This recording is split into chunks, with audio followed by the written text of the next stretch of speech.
Assalamualaikum warahmatullahi wabarakatuh. Perkenalkan, nama saya Rista Ayu Setia Putri dengan nomor NIM 220322445, semester 2 kelas reguler 2, Prodi D3 Rekam Medis dan Informasi Kesehatan di Setia Malang. Kali ini saya akan menjelaskan tentang anatomi dan fisiologi sistem endokrin. Yang pertama, saya akan menjelaskan sistem endokrin adalah sistem yang bekerja dengan perantara zat-zat kimia atau hormon yang dihasilkan oleh kelenjar endokrin. Hasil sekresi dari kelenjar endokrin disebut juga dengan hormon.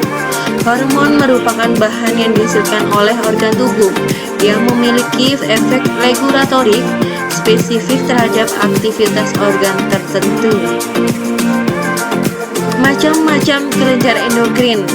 Kelenjar yang terdiri dari kelenjar hipofisis, kelenjar tiroid, kelenjar paratiroid, kelenjar suprarenal, kelenjar timus, kelenjar pinealis, kepulauan Langerhans atau yang disebut juga dengan pankreas, kelenjar kelamin.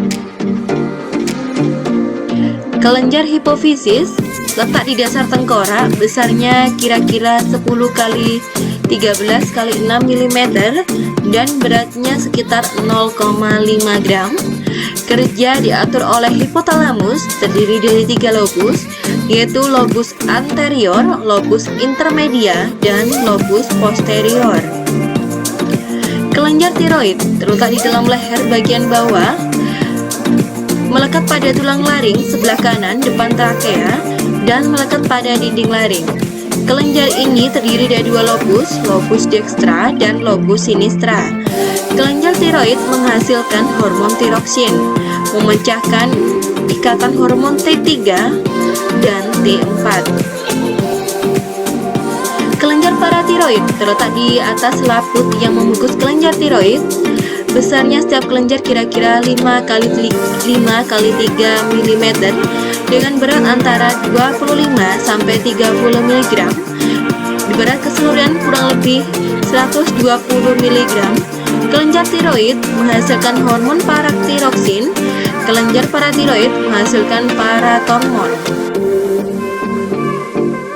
Kelenjar timus. Kelenjar timus terletak di dalam rongga mediastinum, di belakang osternum, di dalam rongga toraks, kira-kira setinggi bifurkasi trakea. Pada bayi baru lahir sangat kecil dan beratnya kira-kira kurang lebih 10 gram. Ukurannya bertambah setelah masa remaja antara 30 sampai 40 gram dan setelah dewasa akan mengerut.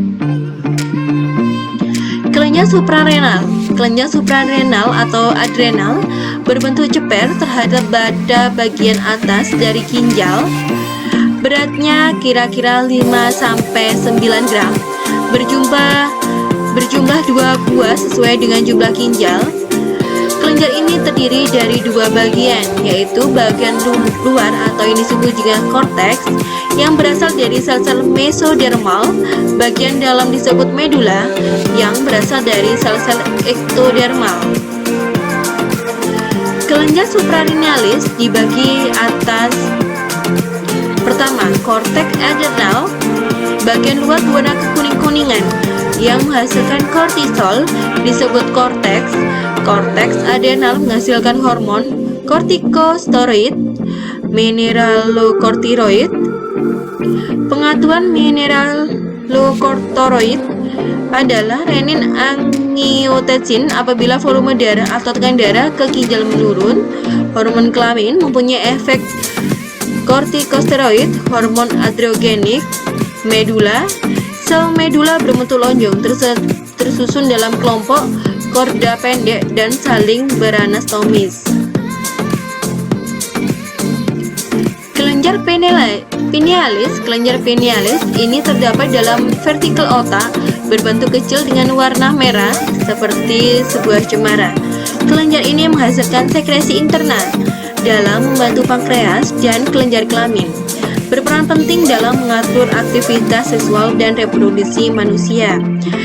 Glandula pinealis diatur oleh isyarat syaraf yang ditimbulkan oleh cahaya yang terlihat oleh menyekresi melatonin.